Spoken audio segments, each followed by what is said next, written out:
I'm Elizabeth Kane from Indiana. On July 3rd, 1981, I sacrificed the life of my unborn baby for just the hope of an engagement ring.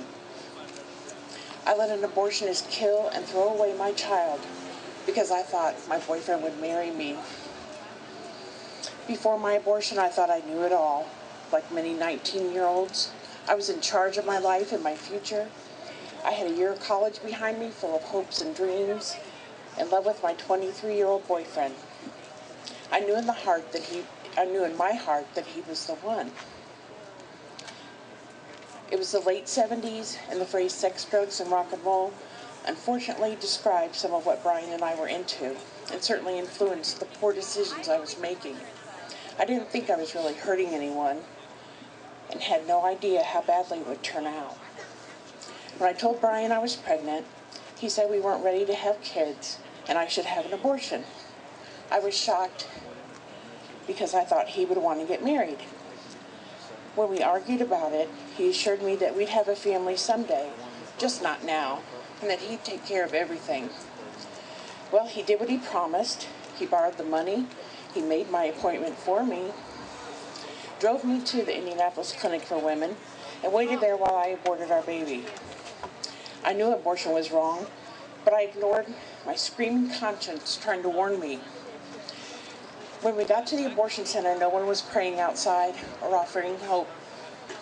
Sadly, there was no waiting period or ultrasound back then. I told the doctor and nurse I didn't want to go through with it before they started. The doctor said I'd be okay. What a lie. I didn't have the courage to get up and leave. The actual abortion was so awful, very painful, traumatic, and violent. I blocked out a lot of it, but I remember the recovery room. It was a dingy, depressing room full of nasty recliners. Brian drove me home. We didn't talk much. I told my mom I had been to the mall. Oh, how I'd wish I really had been to the mall. I was never the same after my abortion, though I didn't change my lifestyle. Just 3 months later, I was pregnant again, but Brian had decided he didn't love me anymore. And when I refused another abortion, he abandoned us. My dreams of us being a family were shattered again. A few weeks after my 21st birthday, I gave birth to my wonderful son and raised him by myself, with God's grace and help, of course. He's 27 years old now, and I'm really proud to be his mom. I stayed single, never getting that all-important engagement ring.